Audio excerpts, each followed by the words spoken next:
So welcome back to today's lecture.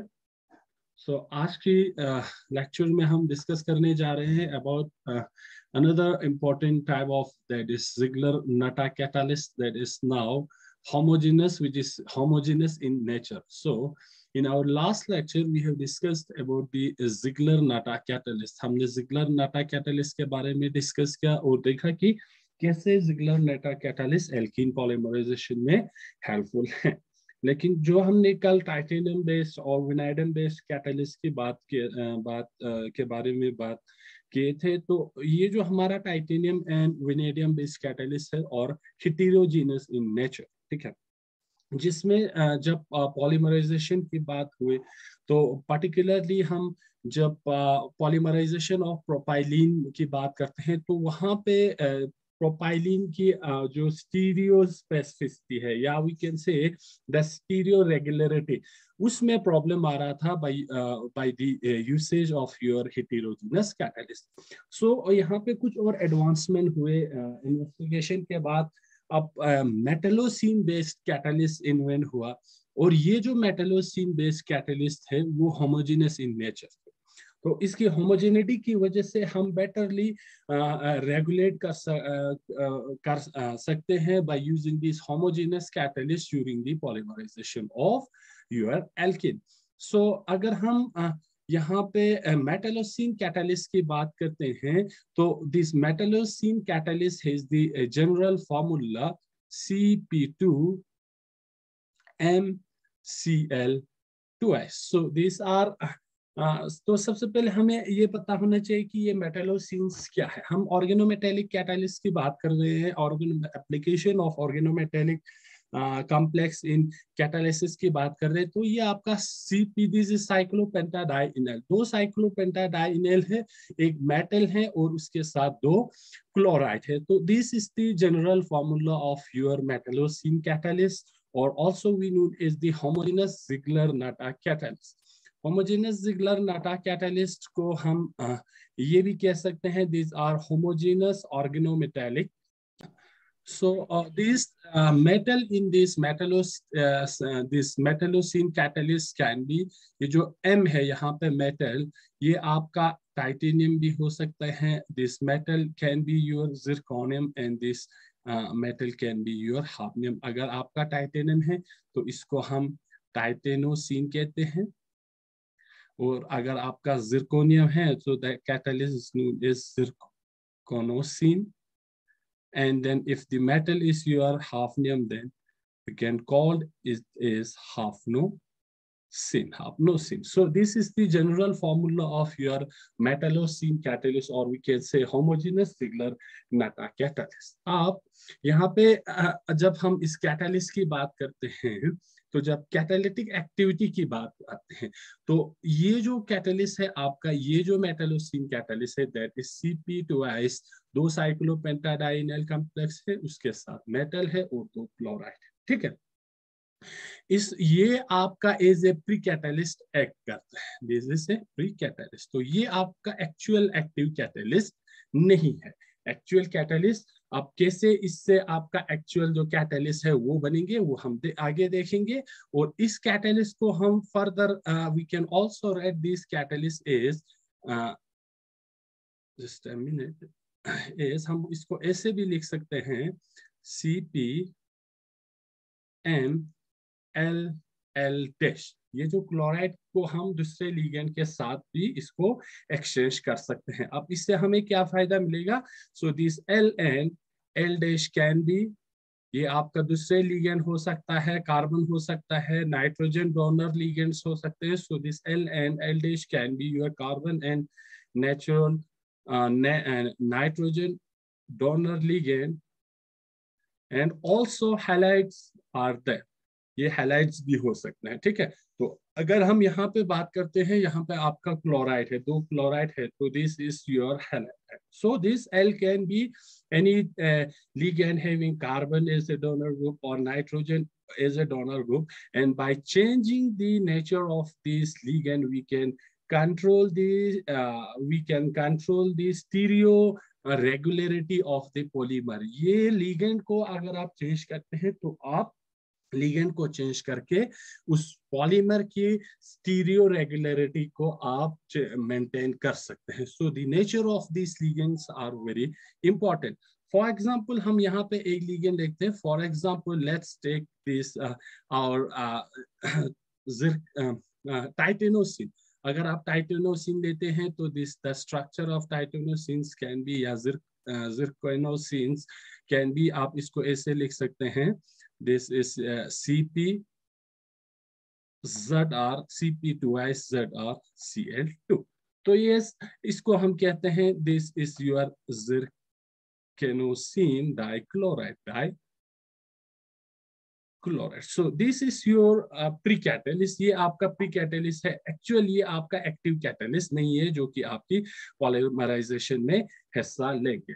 अब क्या होगा, ये कैटलिस्ट जब आप इसको रैक करेंगे, when you rack this catalyst, that is your CP2ZrCl2 with an organoaluminum polymers, जिसे हम यूजुअली आप इसको कहते हैं, आप फॉर एग्जांपल इसको आप रैक करेंगे जब methyl aluminoxane, that is polymeric methyl aluminium polymer, इसको हम कहते हैं मिथाइल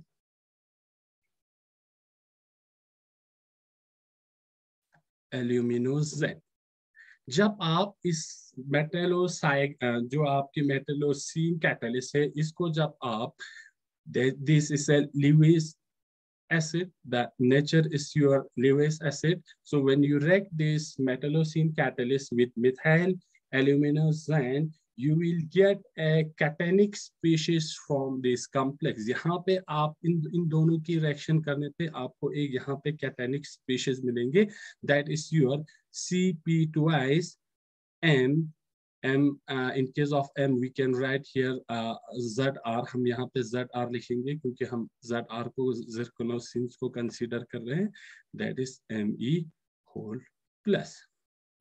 तो जब आप अपनी जो ओरिजिनल प्री कैटलिस्ट है, that is your zirconium dichloride, इसको जब आप लिवाइस एसिड मिथाइल एल्यूमिनोजाइन पॉलीमर के साथ रैक कराते हैं, आपको एक कैटायनिक स्पीशीज मिलते हैं. This is your cationic species and this is your active catalyst. ये आपका क्या है, active catalyst है. Now these active species या active catalyst will take part in your catalytic reaction, or we can say in the catalysis of polymerization of alkene. तो इसके अगर हम स्ट्रक्चर लिखें तो स्ट्रक्चर आपका ऐसा हो सकता है. This is your zirconium. Zirconium के साथ आपके पास क्या है, 2 साइक्लोपेंटाडाइनल कॉम्प्लेक्स है और इसके साथ आपका 2 क्लोराइड है. So this is your original metallocene catalyst. जब आप इसकी रिएक्शन करते हैं methyl aluminoxane, that is methyl aluminium based polymer, आपको एक कैटायनिक स्पीशीज मिलते हैं जो कि आपका एक्टिव क्या होगा, कैटलिस्ट होगा. तो ये आपको ध्यान रखना है कि आपका जो actual catalytic active catalytic species है, that is a methyl derivative of this zirconium and having a positive charge. This cationic species now is the active species, yeah, we can say active catalyst, and it is an unsaturated complex. ये आपका क्या है, unsaturated complex है क्योंकि यहाँ पे जो 4th coordination side है वो आपका मिसिंग है. And this coordination sides will allow the addition या coordination of alkene to this catalyst. यही अनसैचुरेटेड साइड से आपका एल्कीन इस कैटलिस्ट के साथ कोऑर्डिनेट होंगे. ठीक है, तो ये था आपका मेटलोसिन के बारे में एक इंपॉर्टेंट इंट्रोडक्शन की. मेटलोसिन कैटलिस्ट क्या है? Metallocene catalyst are homogeneous in nature, और we can say it is the homogeneous Ziegler-Natta catalyst. We can change the ligand in your metallosin catalyst, and by changing the ligand we can control the stereoregularity or stereospecificity of the polymer structure. This actual metallocene catalyst is the precatalyst. जब आप इसको react कराते हैं methyl aluminoxane polymer which act as a Lewis acid, तो आपका एक cationic species मिलते हैं which is the actual active catalytic species. ये कैटायनिक स्पीशीज आपका एक्चुअल कैटलिस्ट में या कैटलिस्ट का काम करते हैं या पॉलीमराइजेशन में हिस्सा लेते हैं। Now let's move on to the mechanism. अब हम मैकेनिज्म को देखेंगे कि ये कैटलिस्ट कैसे आपकी पॉलीमराइजेशन कराते हैं। Mechanism, so the mechanism of polymerization of alkene या olefin by this metallocene catalyst involves 3 important steps. यहाँ पे भी आपके पास 3 important step है। The first step is the activation of the catalyst. आपकी कैटलिस्ट को क्या करना है, एक्टिवेट करना है। And again this step in which we have reacted, और हमने जहां पे अपना pre catalyst that is metallocene catalyst को हमने रिएक्ट कराया है किसके साथ, हमने मिथाइल एल्यूमिनोजेन के साथ। जब आपका एक कैटायनिक स्पीशीज बनता है, that step is the activation of the catalyst. तो यहाँ पे सिंपली हम लिख सकते हैं Cp2M Cl2। जब आप इसको रिएक्ट कराते हैं MEALO that is methyl aluminoxane polymer, आपके पास एक कैटायनिक स्पीशीज मिलता है दैट इज Cp2M, और क्लोराइड जो है मिथाइल को रिप्लेस करेंगे और यहाँ पे आपका एक पॉजिटिव चार्ज आएंगे। Then this is your active catalyst species. ये आपका एक्टिव कैटालिस्ट स्पीशीज है और यही आपके पॉलीमराइजेशन में हिस्सा लेंगे। Now we can call this as pre catalyst. जो आपकी मेटलोसिन कैटालिस्ट ओरिजिनल है उसको हम कहेंगे प्री कैटालिस्ट की। यहाँ से जब आप इसको मिथाइल एल्यूमिनोजेन के साथ रिएक्ट कराते हैं तभी आपका एक्टिव कैटालिटिक स्पीशीज जनरेट होते हैं। So this is the first step, and the first step is the activation of your catalyst, आपकी कैटालिस्ट को एक्टिवेट करना। Now second step is again same, that is the propagation or the insertion, or we can say propagation of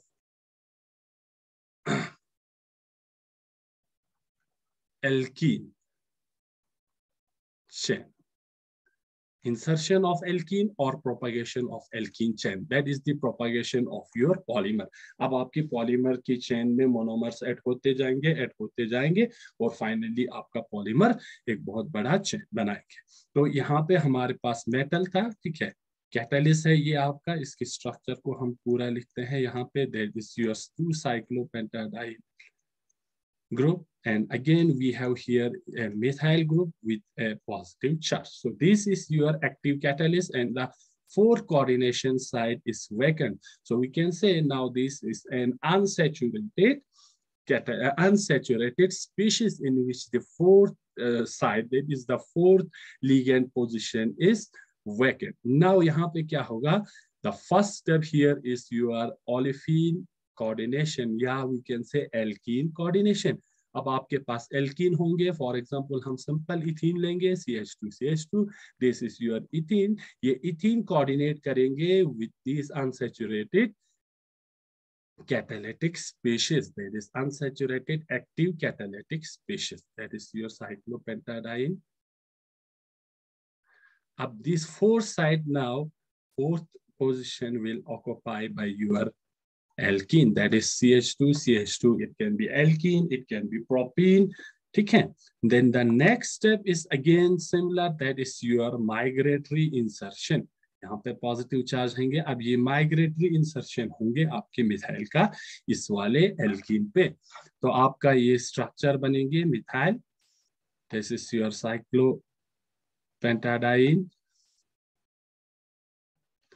Now when this methyl migrate into this alkene, यहाँ पे partial bond बनेंगे, यहाँ पे ये bond इधर migrate होगा methyl के साथ, तो ये आपका बनेंगे CH2 एंड CH3।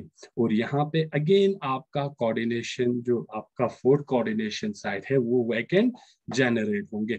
जब ये वैकेंट जनरेट होंगे अगेन आपका फर्स्ट स्टेप रिपीट होगा, that is your alkene coordination, या we can say olefin coordination, that is CH2 फिर से ये जो खाली जगह पोजीशन यहाँ पे बना हुआ है उस पे ऐड होंगे, तो आपका ये है आपका यहाँ पे बिल्कुल वही स्ट्रक्चर में कोई चेंज नहीं होगा। बाकी पोजीशन पे साइक्लोपेंटाडाइन, यहाँ पे आपके पास CH3 है, ठीक है। यहाँ पे आपका एल्कीन कोऑर्डिनेट होंगे, दैट इज योर CH2। अब again next step is the migratory insertion of your alkene, migratory insertion होंगे तो आपका ये वाला कॉम्प्लेक्स फॉर्म होंगे। अगेन यहाँ पे वैकेंट साइट क्रिएट होंगे जहाँ पे फर्दर आपका जो मोनोमर है वो ऐड होते जाएंगे। यहाँ पे अब आपका जो ये वाला एल्कीन है वो माइग्रेट होके इस बॉन्ड पे आएंगे, CH2 and again we have CH2 और जो भी नया जो एल्कीन ऐड होंगे वो बिटवीन मेटल और नेक्स्ट कार्बन के बीच में ही ऐड होंगे, ठीक है। देन अगेन आपका नेक्स्ट स्टेप क्या होगा, फिर एल्कीन कोऑर्डिनेशन होंगे, यहाँ पे फिर आपका एल्कीन ऐड होंगे, एल्कीन ऐड होने के बाद माइग्रेटरी इंसर्शन होंगे, माइग्रेटरी इंसर्शन होने पे आपकी पॉलीमर चेन क्या होगा, बढ़ता जाएगा and so on your polymer chain will in length and polymer chains क्या होगा, बढ़ते जाएंगे। So this is your insertion or the propagation of your alkene की चेन प्रोपागेट होना। अब आपका एल्कीन चेन प्रोपागेट हो रही है, आपके पास जितने भी मोनोमर है सब यहाँ पे ऐड होंगे, ऐड होने के बाद आपका सारा मोनोमर इन कंज्यूम होने के बाद अब आपका फाइनल जो स्टेप होगा that is your termination step. अब आपको फाइनली क्या करना है, आपकी पॉलीमराइजेशन रिएक्शन को टर्मिनेट करना है, उसको वहां पे रोकना है भाई। और यहाँ पे दो तरीके से आप चेन को टर्मिनेट कर सकता है। The first one is your simply that is the attachment of polymer chain. तो आपके पास जो कैटालिस्ट है वहां से पॉलीमर चेन को हम एकदम से क्या करेंगे, सिंपली डिटेच करेंगे। सो इसको हम ऐसे लिखते हैं Cp2M प्लस, ये था आपका पॉलीमर चेन इस तरह बना हुआ है, CH2 CH2 CHR यहाँ पे लिखते हैं, R can be H in case of this your R is H। अगर कोई दूसरा आपका पॉलीमर है तो वहां पे R can be any other group N CH3। तो ये सारे जो CH2 रिपीट हो रहे हैं उनको हम N से रिप्रेजेंट करके यहाँ पे खत्म होंगे। तो ये चेन टर्मिनेशन होगा आपके दूसरे एक एल्कीन के साथ कोऑर्डिनेट होके, ठीक है। आपके जो एक एल्कीन मोनोमर के साथ जब आपका polymer chain without undergoing this all step directly अगर आपकी पॉलीमर चेन के साथ जुड़ जाएंगे तो यहाँ पे आपका चेन जो है टर्मिनेट होगा, टर्मिनेट होके यहाँ से आपका Cp that is your M plus, तो यहाँ पे आपका बनेंगे CH2R, ये वाला ग्रुप आपकी कैटलिस्ट के साथ जुड़ जाएंगे और आपका यहाँ पे पॉलीमर चेन रिलीज होगा, CH2Cr CH2CHR N, ये आपका जितने भी -1 CH3, 1 इसलिए हम माइनस कर रहे हैं क्योंकि आपका एक मोनोमर यूनिट कैटलिस्ट के साथ ऐड हो रहे हैं। तो दिस इज योर पॉलीमर, तो डायरेक्ट आपकी मोनोमर पॉलीमर जो चेन लेंथ है उसके साथ रैक होके आपका एक यूनिट कैटलिस्ट के साथ ऐड हो रहे हैं और उसके साथ यहाँ पे पॉलीमर आपका रिलीज हो रहा है फ्रॉम द कैटलिस्ट। इस तरह आप अपने पॉलीमराइजेशन रिएक्शन को टर्मिनेट कर सकते हैं। The second important step is your beta hydride elimination. Beta hydride elimination से भी हम क्या कर सकते हैं, पॉलीमराइजेशन चेन को टर्मिनेट कर सकते हैं। कैसे, ये आपका पॉलीमराइजेशन, ये आपका कैटलिस्ट है, M+ था, ठीक है। इसके साथ आपका यहाँ पे CH2 CHR, R in case of CH2 ethane is H, in case of propene it is CH3, ये आपका N है, ये आपका CH3 है। इसमें क्या होंगे, in this case the beta hydrogen elimination will occur। यहां से आपका बीटा हाइड्रोजन क्या होंगे, एलिमिनेशन होंगे। अब ये आपका अल्फा है, ये आपका बीटा पोजीशन है। यहाँ से H क्या होंगे, एलिमिनेट होके आपकी कैटलिस्ट के साथ लगेंगे और ये पॉलीमर चेन आपको कैटलिस्ट से डिटेच होके अलग होंगे। तो this will become Cp twice M plus H, beta hydrogen catalyst के साथ ऐड होंगे, प्लस आपको यहाँ से कैटलिस्ट बाहर निकल आएंगे, दैट पॉलीमर बाहर निकल आएंगे, दैट इज CH2Cr, ठीक है। Then your repeating unit CH2, CHR, and finally CH3. This whole CH2, CHR will be N minus 1. N is the number of monomer unit involved in this polymerization reaction. So this is your polymer. ये आपका क्या है, polymer है। तो इस तरह आप chain को टर्मिनेट करने के बाद आप अपने चेन को बाहर निकाल सकते हैं। चेन को बाहर निकालने का मतलब है कि आप यहाँ से पॉलीमर को बाहर निकाल सकते हैं। अब इसका इंपॉर्टेंस क्या है, ठीक है, आगे हम वो देखेंगे, क्योंकि दोनों केस में हमने देखा यही सारा स्टेप हो रहे थे, एक्टिवेशन हो रहे थे कैटलिस्ट के, देन प्रोपागेशन स्टेप हो रहा था, देन टर्मिनेशन स्टेप हो रहे थे।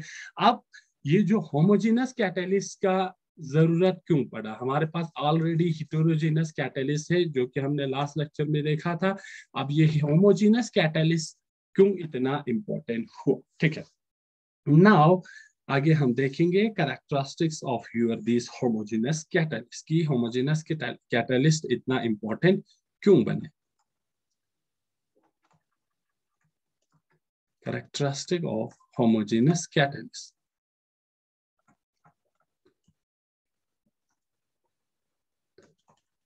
कैटलिस्ट, अब जब हम पॉलीमराइजेशन की बात करते हैं तो पॉलीमराइजेशन की अगर आप एल्कीन की बात करें हैं, इथीन की बात करते हैं जिसमें दोनों फंक्शनल ग्रुप क्या है, CH2 है, वहां पे आपको ज्यादा स्टीरियो रेगुलरिटी और the stereo specific nature of your polymers पे ज्यादा इफेक्ट नहीं पड़ती है। लेकिन जब आप पॉलीप्रोपाइलिन की बात करते हैं, that is your CH2 double bond CH3, यहाँ पे बहुत इंपॉर्टेंट है the stereo regularity of the process या stereo regularity of the polymer, या हम कह सकते हैं the stereo regularity of the substituent on the main polymer chain. ये जो यहाँ पे CH3 और H इस कार्बन पे लगा हुआ है, इनकी पोजीशन या डायरेक्शन कैसे होंगे, नेचर में क्या इसकी डायरेक्शन रहेंगे, that will determine the property of your polymer. So इसकी अगर हम कैरेक्टरिस्टिक की बात करते हैं तो सबसे पहले होमोजेनस कैटलिस्ट की कैरेक्टरिस्टिक ये है, ये हमारे पास CP2MLL', ठीक है, ये हमारा एक होमोजेनस कैटलिस्ट है। सो इंपॉर्टेंट बात यहाँ पे आपको ये ध्यान रखना है कि in case of this homogeneous catalyst we can control the polymer structure, हम polymer structure को कंट्रोल कर सकते हैं by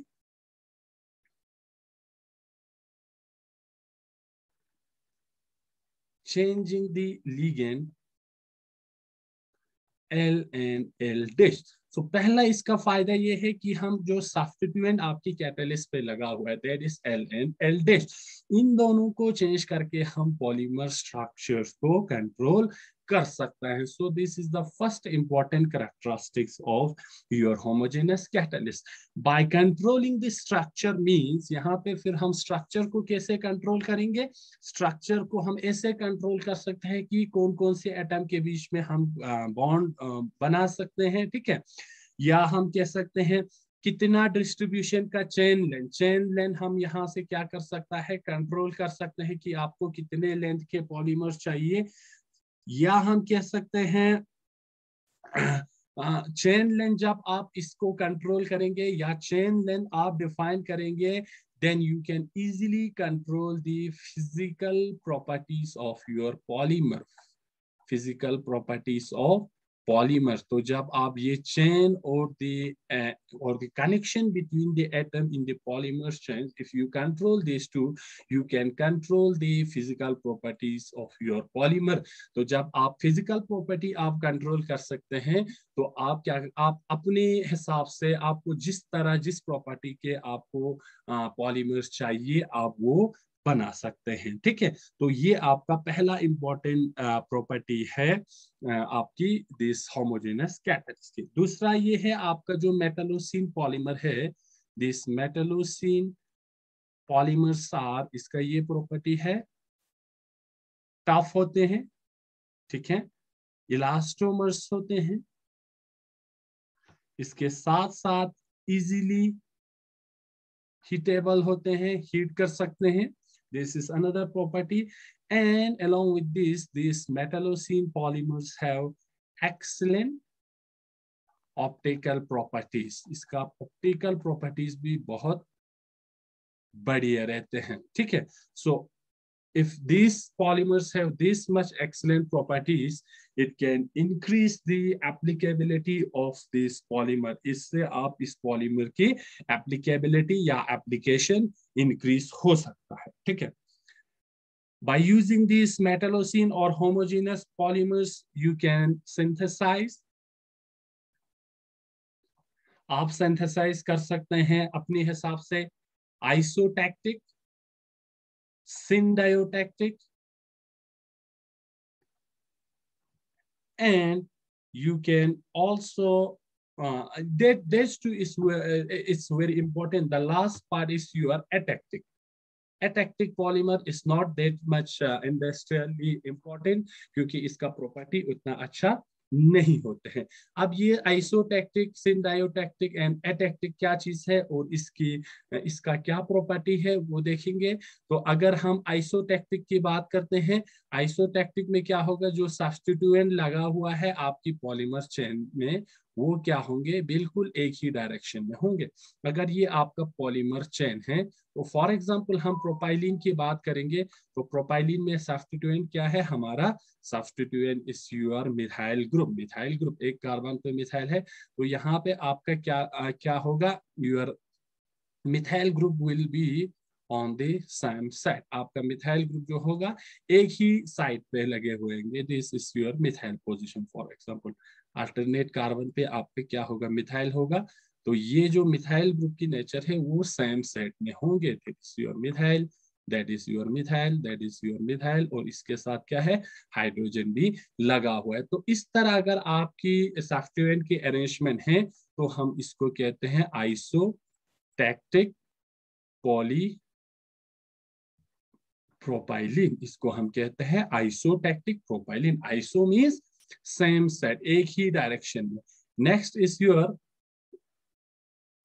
सिंडायोटैक्टिक में क्या होगा, सिंडायोटैक्टिक में क्या होगा, एक कार्बन पे फॉर एग्जांपल यहाँ पे मिथाइल अगर अबव द प्लेन है, दूसरे पे आपका क्या होगा, बिलो द प्लेन होगा। तो अल्टरनेट पे ये मिथाइल वो है, ये आपका बिलो द plane है। So this type of arrangement is known as syndiotactic and the polymer is known as syndiotactic polypropylene. Syndiotactic polypropylene. And the third one is, which is not that much important, is your atactic. Atactic में क्या होगा, arrangement जो है वो irregular होंगे।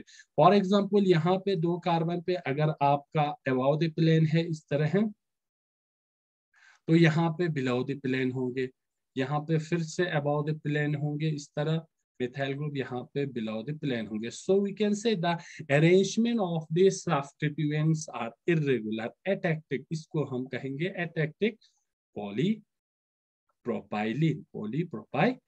So this is what is important. These two types of polymer has very much industrial importance. So you can easily control the stereoregularity of this polymer. That is the substituent, the nature of the substituent you can easily control by using this homogeneous catalyst.